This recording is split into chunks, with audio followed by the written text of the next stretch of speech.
a room's free, I'd like to rent it. Room's for rent, all right. What do you do? I'm a preacher. What church? Church of Truth Without Christ. Protestant? Or is it something foreign? Oh, no, ma'am, it's Protestant. Well, you can look at the room. A strange young preacher ought to start his own church in Wise Blood, a strange new film directed by John Huston. Wise Blood is one of 4 new movies we'll be reviewing on sneak previews. 2 film critics talking about the movies. This is Roger Ebert, film critic of the Chicago Sun-Times. And across the aisle from me is Gene Siskel, film critic of the Chicago Tribune. In addition to Wise Blood, we'll review Woyzeck, the new German film by Werner Herzog. We'll take a look at the biblical ripoff In Search of Historic Jesus. And for a change this week, we're going to read and answer some of your letters. But first, Gene starts with a romantic comedy named Something Short of Paradise. I think when it comes to romantic movies, we're living in the age of Annie Hall clones, weak imitations of that fine film about the difficulties of men and women living together. Now, one of the worst clones of Annie Hall is a new movie called Something Short of Paradise. Just like in Annie Hall, a short Jewish writer-comedian, not Woody Allen, but this time David Steinberg, falls in love with a taller non-Jewish woman, not Diane Keaton, this time Susan Sarandon. They're oh so cute in her apartment as they play around with her telephone answering machine. Right, I don't need to go take your shower. Here, can I try that? No, you can't. This is my machine. If you want to try, you go get your own machine. No, I hate those things. Well, then don't touch this. Oh, come on. Let me be your guest announcer. Please. All right, but Okay. you have to promise you won't screw it up, okay? Screw it up? Yes. Mua? No chance. Wait a minute. Okay. You Hello. ready? Hello. Are you ready? Yep. Oh, wait. Okay. Hello. Madeline Ross can't come to the phone right now because we're making love. God, you're such a baby. However, if you leave your name and your phone number, we'll get back to you right after we're finished. In 30 seconds. Ooh, nasty. Very That's nasty. charitable. No, I'm not finished. I'm not finished. Hey, oh, come on. I Just all give right, me I one just more. want to erase this because my wanna mother talk to you. has. My mother's going to Here. be... I can feel your stomach vibrating. That's supposed to be my heartbeat. Oh, you must have a pacemaker. Maybe. Hmm? I love you. Yeah? Yeah. It gets worse, too, and even more cute. Later in their relationship, they argue in a hallway between their separate apartments. Who is it? It's me. Paris, I want to talk to you. Come on in. No, come out here. I want to talk to you right here. Oh, we can talk in here. I don't want to talk in your apartment. I want to talk to you out here somewhere where it's neutral. Okay. Let's talk. No, I'm going to talk to you. You are going to listen. This is going to be a completely unique experience. Would you mind for having a private conversation? Yes, I would mind. Do you know what time it is? I don't care what time it is. Look, I'm sorry about all of this. There's no What do you mean need you're for sorry? Why anyone are to you get this. apologizing to them? Why don't you apologize to me? I didn't mean it to them. I mean it to you. I'm sorry. All It is right. 5 o'clock in the morning. We That's know what that. time Well, it is. great, then why don't you just go to bed? Why don't you go to your own apartment? I don't want to go to that apartment. Yep. That's a comedy sketch, not a real-life moment between two people. And when the couple in this film isn't performing comedy routines in a weak imitation of Annie Hall, they argue about their individual freedoms. They're boring as individuals, and they're boring as a couple. Yeah, the one thing I like about Annie Hall was that they were real contemporary people. Who had Here- affection for each other. Who You had could see it, affection, yes. yeah. Here they seem to have been borrowing their entire personalities off of television. That could have been a sketch from The Honeymooners or I Love Lucy. And when they stand next to each other in a shot, and you can see that it's just two actors standing there reciting lines that have to be well-timed so that they don't interrupt or they remember a line from before, that isn't what a relationship is about, in person or on screen. Right, We want to see these people look at each other and feel something. And they Right, don't and in get this movie, they don't really stand next to each other that much. They're always analyzing the relationship in the third person. They're sitting at home alone thinking, even voiceover, thinking, what do I do now? What do I think about this guy? What should my next move be? Then they talk to their friends. They're always ruminating about the relationship. They're analyzing it. They're never in the same scene talking to each other. It's very distant somehow, very curious. Very rarely, yeah. Yeah, here's a movie that's a little more interesting, not any more successful perhaps, but more interesting. One of my favorite American directors is John Huston, who made his mark with his very first film he directed, the 1938 Humphrey Bogart classic, The Maltese Falcon. John Huston then went on to direct The African Queen, Treasure of the Sierra Madre, The Man Who Would Be King, and now he's back with a very personal and unusual film, Wise Blood. It's about an eccentric Southern preacher who wants to start a new kind of church and seems to be founding his own cult as he goes along. My church is the church without Christ. I am a member and a preacher to that church, where the blind don't see, and the lame don't walk, and what's dead stays that way. What church you belong to? You, boy, there. I said, what church you belong to? Church of Christ.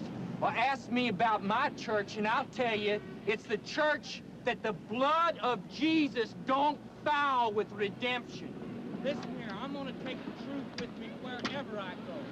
I'm gonna preach it to whoever will listen. I'm gonna preach that there was no fall, because there was nothing to fall from. No redemption, because there was no fall, and no judgment, because there wasn't the first two. Nothing matters but that Jesus Christ was a liar. Hazel, listen here, Hazel, I found it. What do you want? I found it, the house where they live. You shouldn't ought to hit me, Hazel. It weren't nothing I done that you should have hit me. I only thought it was a 3, but I found it, and I'll take you there if you want. I know where they live. I live there now, see? Know where they live? But if you didn't know and I told you, then you'd know now. Oh, get out of here. All he can do is hang around and make a fool out of himself. He don't know whether he's coming or going. He ain't nothing but a shiftless, crazy boy. A little overwrought there, a little too broad on the accents. The whole movie is pitched just a little too high, I think. That was Brad Dourif as the eccentric preacher. He's playing a character created by Southern novelist Flannery O'Connor, who created a kind of rogues gallery of saints and charlatans. There's a rival evangelist, for example, who pretends to be a blind faith healer, and he doesn't like his new young competition in town.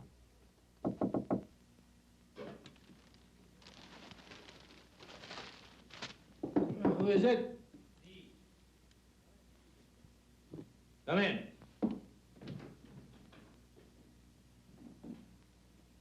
What do you want? If Jesus Christ cured blind men, how come you don't get him to cure you? He blinded Paul. Where did you get them scars under your eyes? Get me that clipping.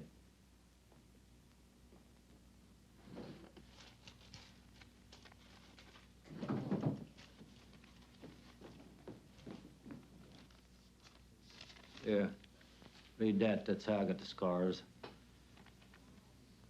He done it with lime, and there was hundreds converted. Anybody that blinded himself for justification, I'll be able to save you. Or even somebody of his blood. Nobody with a good car needs to be justified.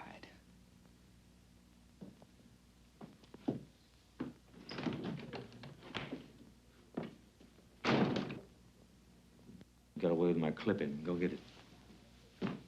Well, you got another clipping, ain't you? The one that says evangelist nerve failed. Down home in the shack. It's hard to say exactly what kind of world John Huston was trying to create in Wise Blood. It's not a realistic world, that's for sure. Everybody's a character, everybody's eccentric, and half the characters are half mad and the other half are insanely inspired. They seem to belong somewhere in that fantasy stereotype of the South that's been collectively created by William Faulkner, Tennessee Williams, Flannery O'Connor, and Mayberry RFD. But by the movie's end, we've somehow never really gotten personally involved with these characters. Wise Blood creates a universe that exists on its own terms, and sometimes it is sort of fascinating, I've got to admit that, but it just doesn't quite connect with any world we can identify with. I want to pick on that thing about the South. When I see a picture like this, it's almost as if these directors in Hollywood and in California think they're making something significant by going down to the South and shooting a picture there and simply showing those quaint folks who live down south. You know, show the old stores, show the old cars, and show the old-fashioned people. That's what the real messages of these pictures are, and it's really rather patronizing. It's kind of borrowed authenticity. If they don't really believe in their characters, they feel they give them an accent, let them kick enough dust around and so forth, they'll seem so real to us, so nitty-gritty, that we don't really ask, what are these people doing? What are they saying? What do they mean? I think I have a clue maybe to what might be going on in this picture. It's a tough one to figure out, and it's by a serious director, so it's worth thinking about, seriously, I guess. The preacher at the end of the picture becomes sort of a Jesus-like figure. He tortures himself and all that. And since he has a church without Christ that he's talking about, maybe the message of the film is that if Jesus were to come back and be that preacher, he would found a church without Christ because presumably Christ's message has been distorted now, and it isn't as pure a message as it once was 2,000 years ago. That's all I can get out of the picture. I can get that out too. The only problem is I don't know whether I'm getting that out of the picture or whether that's what the character thinks, and then the picture thinks the character is crazy. I mean, you don't really know if this film advocates the point of view of its central character or is simply looking at it in derision. You do not know that, and that's what is very frustrating, because you end up thinking that he's just making fun of this preacher. All right, now we stay with religion for our next film. We come to a picture that's easy to criticize, but it's going to be a little tough to show you exactly why we don't like it. The film is in search of historic Jesus, one of those pseudo-documentary films made by the folks who have given us such dumb films as Beyond and Back, The Lincoln Conspiracy, and In Search of Noah's Ark. Those are great, weren't they? Really terrific. Yeah. Right. Well, as critics, Roger and I really detest the film that this company makes. It's Sun Classic Pictures out of Salt Lake City, and Sun Classic Pictures doesn't like us or many other critics. They wouldn't let us use a scene or let us take an excerpt from their new movie, In Search of Historic Jesus. It's a film that suggests in its hyped-up TV ads that it's going to prove that Jesus was the Son of God. Obviously something a lot of people are really interested in, to say the least. But the film proves no such thing. All it does is ask a lot of questions. Is this true? Is this not true? Or could this be true?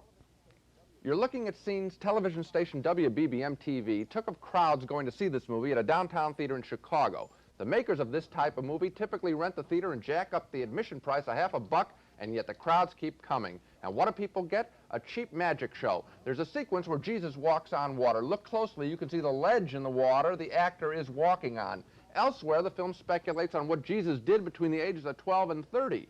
Here, the actor playing Jesus supposedly visits India and Persia in a sequence shot in Utah.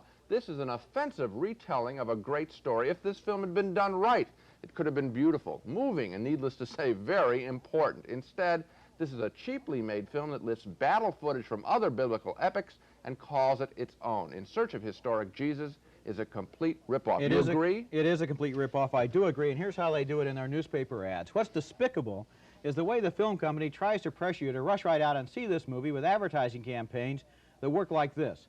The first ad tells you the movie starts tomorrow for 1 week only. They run this ad on the day before it opens. Well, 1 week later, they run an ad proclaiming that this is the last day, your last chance to see this movie. But hold on, that's baloney, because in the very next day's paper, we see this ad. Look at this. Held over for one final week. Terrific. What do you know? It wasn't the last day. A little bit of a con game going on here, because the purchase order for this held over ad was placed at the very same time as the last day ad.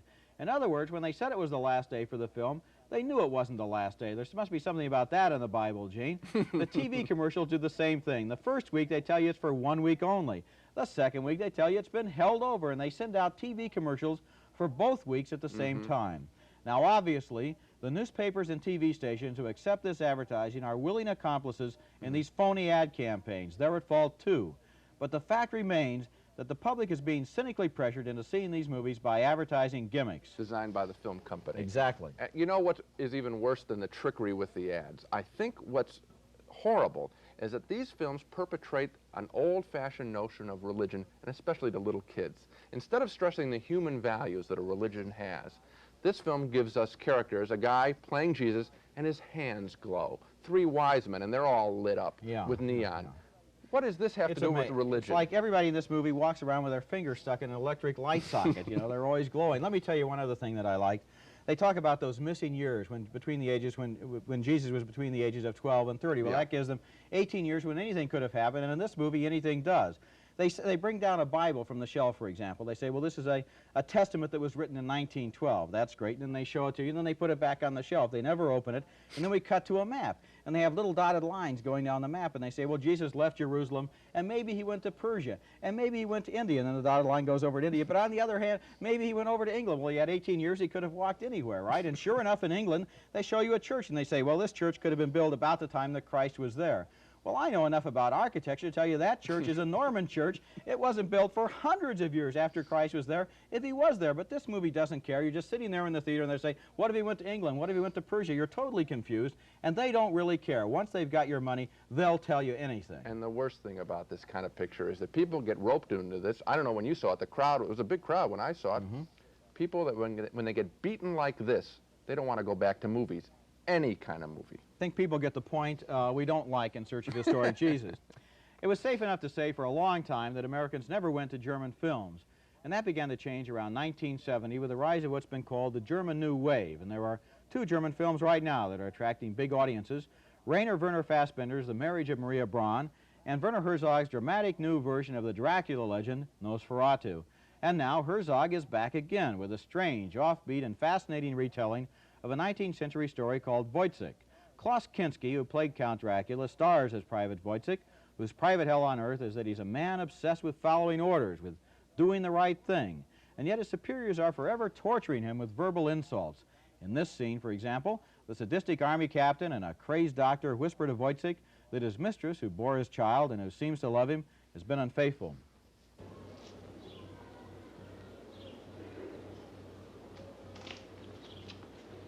Hauptmann, ich bin ein armer Teufel. Ich habe sonst nichts auf der Welt. Wenn Sie Spaß machen, Herr Hauptmann. Spaß? Ich, das dich Spaß, Kerl. Den Puls, Woyzeck, den Puls. Klein, hart, hüpfend, unregelmäßig. Die Erde ist höllenheiß, Meer eiskalt, die Hölle ist kalt. Unmöglich. Wollen wir wetten? Unmöglich, Mensch, Mensch. Gesichtsmuskeln stark gespannt, zuweilen hüpfend. Haltung aufgeregt gespannt.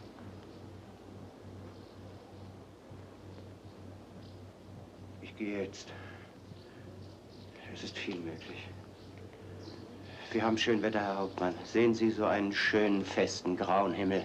Man könnte Lust bekommen, einen Kloben hineinzuschlagen und sich daran hängen. Nur wegen des Gedankenstrichels zwischen Ja und wieder Ja und Nein. Herr Hauptmann, ist nun das Nein am Ja oder das Ja am Nein schuld? Ich will darüber nachdenken. Mensch.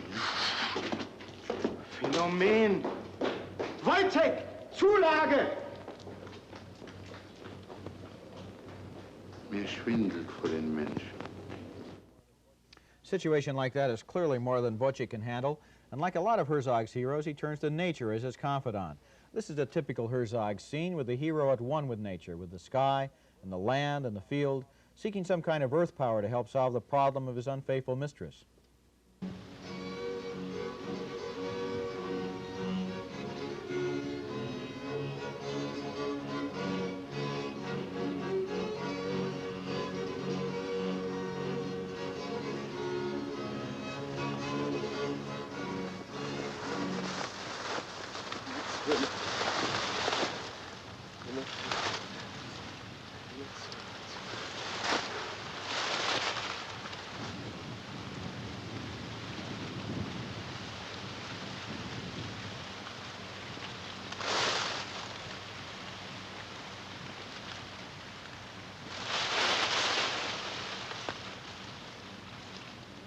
Da.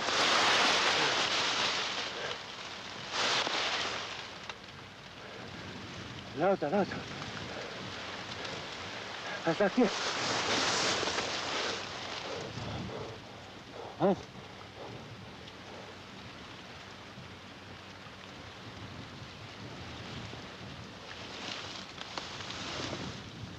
Stichtot.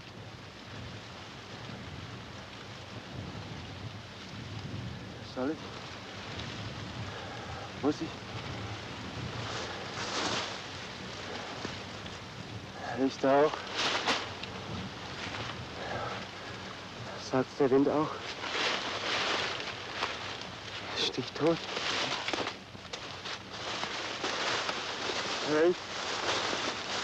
Immer zu. Immer zu. Immer zu.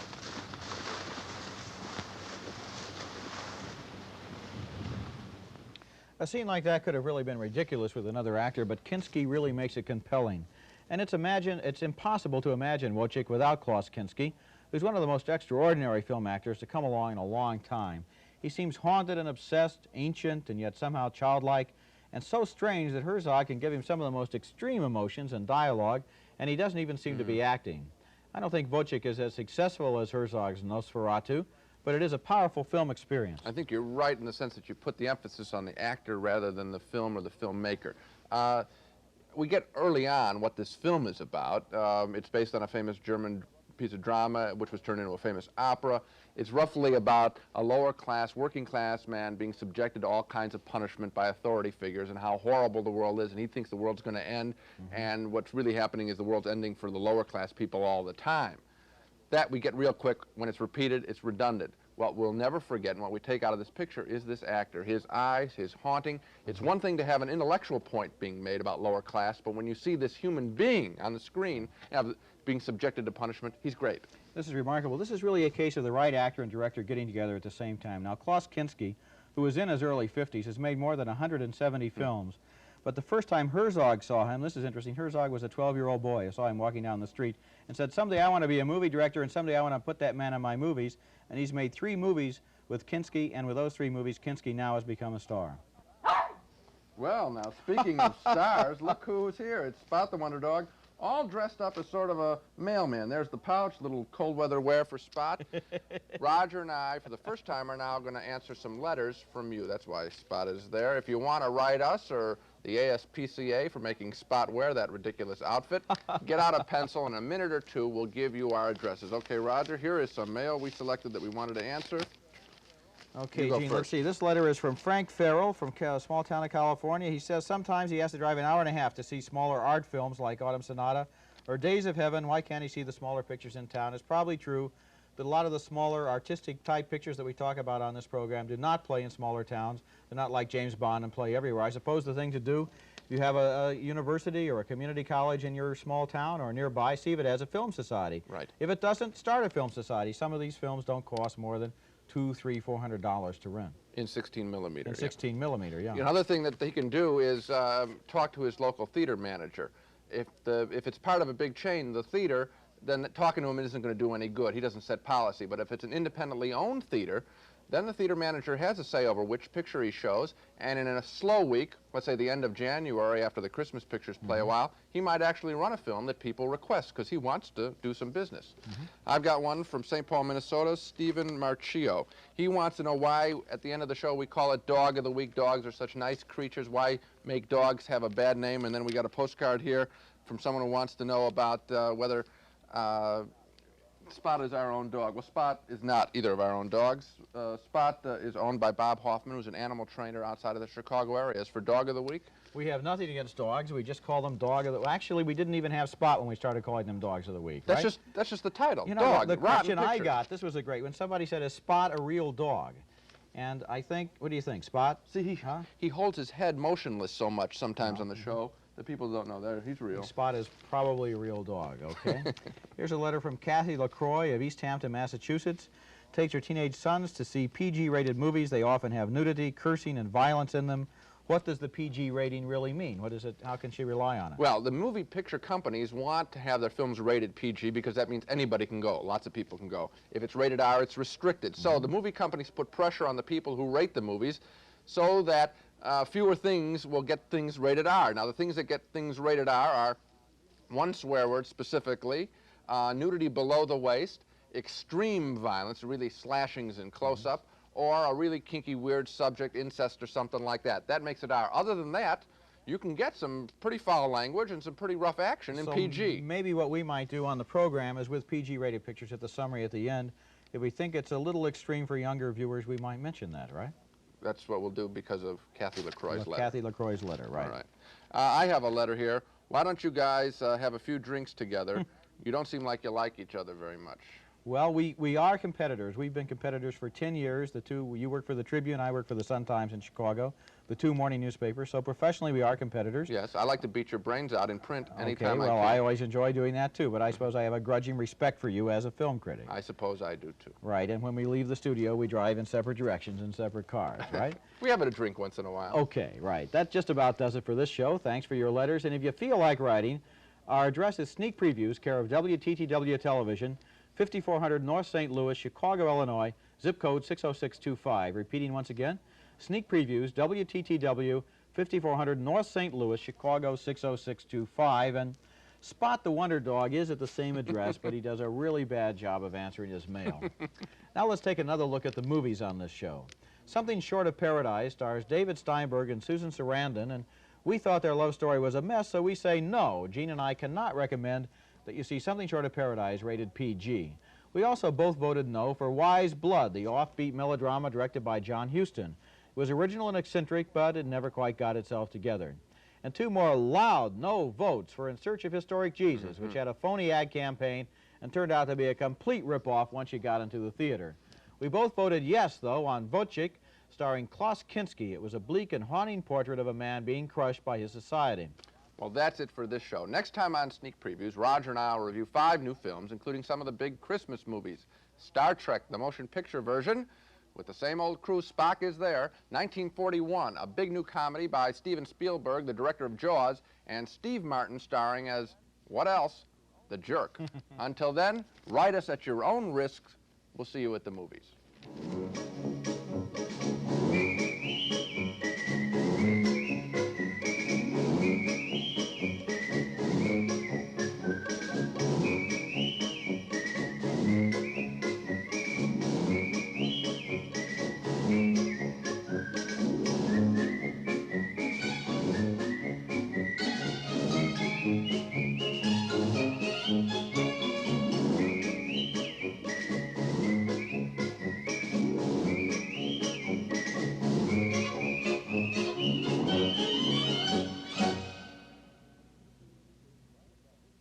Funding for Sneak Previews was provided by this station and by other public television stations.